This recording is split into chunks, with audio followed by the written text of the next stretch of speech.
just slightly and tell you something about the relationship between art, science, and culture. I'd like to show you how the fascinating tangram puzzle is not merely an interesting recreation, but may have a richer set of connections to art, science, and culture. I would first like to make a statement about the place of history and culture in mathematics and science. Generally, historical and cultural records are of little importance in the pursuit of mathematics and the physical sciences. In mathematics, the symbols speak for themselves, and new concepts are created to displace the old. This is not the case in art and architecture. What has come before it is of great importance. In a sense, art and architecture are immediate expressions of culture and history. Yet it is extraordinary that similar designs occur and reoccur throughout all cultures and in all ages, and that many of these designs arise both in geometrical patterns and patterns in nature. For example, this chambered nautilus. Another example are the florets on the surface of the sunflower. They are logarithmic spiral. They are the logarithmic spiral curves of mathematics, and the same curves that are seen on this Amish pillow.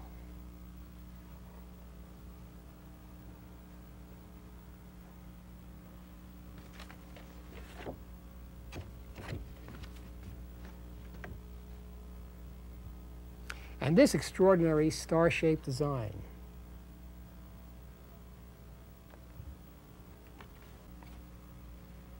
Religious symbols are often expressed in the form of geometric patterns. For example, the sacred Sri Yantra Tantric Mandala is symbolic of creation. The art historian E.H. Gombrich conjectured that perhaps our brains have a set of templates that we use to give expression to our observations of the world.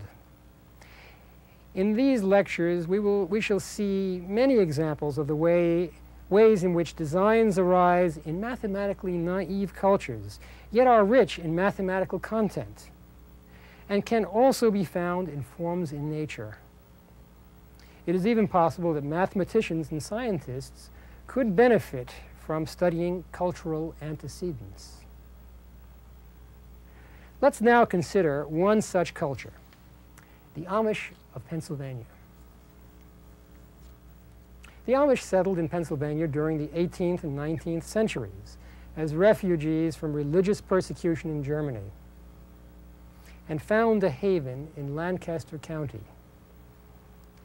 This sect originated in the 16th century because they wished to practice their conservative form of Protestantism and abhor the alleged decadence and luxury of the Catholic and emerging Protestant churches in Europe.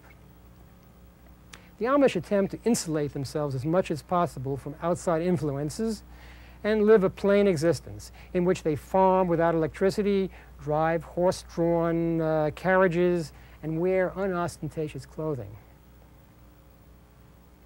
The men all wear black broad-fall trousers, short jackets, white shirts, and straw hats, while the women wear their hair in bonnets with black aprons over dresses of solid colors and homespun materials.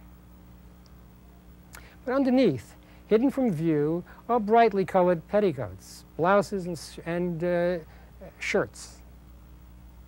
The men carry out what worldly affairs are needed to survive economically within the community, while the women live extremely prescribed lives, caring for house, garden, and children.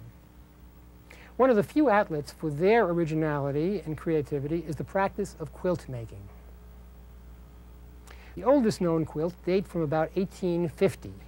However, quilting designs have changed only slightly through the years. Geometric patterns consisting of squares and star octagons, diamonds, and 45-degree right triangles are used in simple designs. The Amish used their old clothing to make the haunting colors and patterns of their quilts. Sue Bender comments on the color in her book, Plain and Fancy. At first, the colors looked somewhat somber, but then I discovered that it was really made up of small patches of many different shades and textures of color. Grays, shiny dark, and dull light brown dancing side by side made the flat surface come alive. Lush greens lay beside vivid reds. An electric blue appeared as if from nowhere on the border. Now, while the geometric patterns are the manifest content of the quilts, the fabric is stitched with a variety of subtle patterns such as tulips, feathers, wreaths, pineapples, and stars. Now, here is an Amish pillow cover. Do you notice anything special about this pattern? Those parallelograms are the same as we saw in the work we had to do. With the Tangrams? The yes. Now, this large quilt, if you could hold this up, Maria and Wei.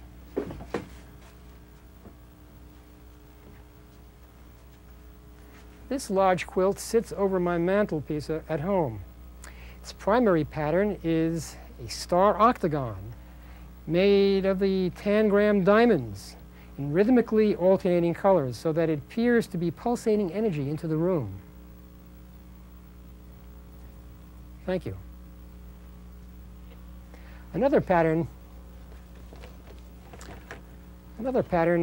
common to Amish quilts is the square in a square pattern that is shown here.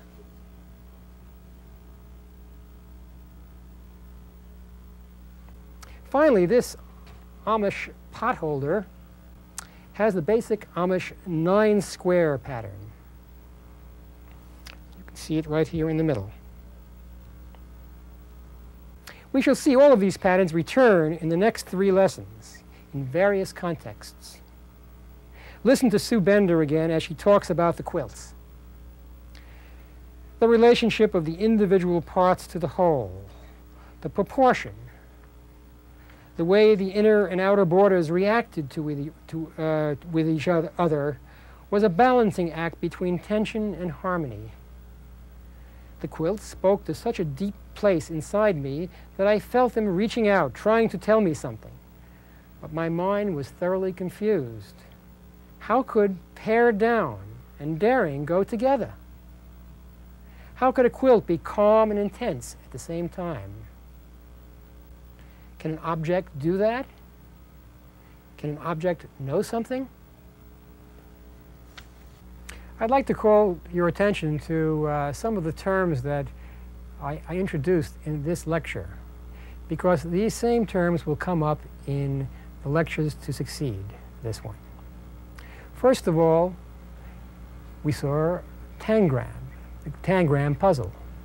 And we saw that the Tangram puzzle had much in common with the patterns of Amish quilts. Then we saw the square in the square design for an Amish quilt. We will, in the next lecture, or in the next couple of lectures, we will see how the square in the square forms a pattern of great interest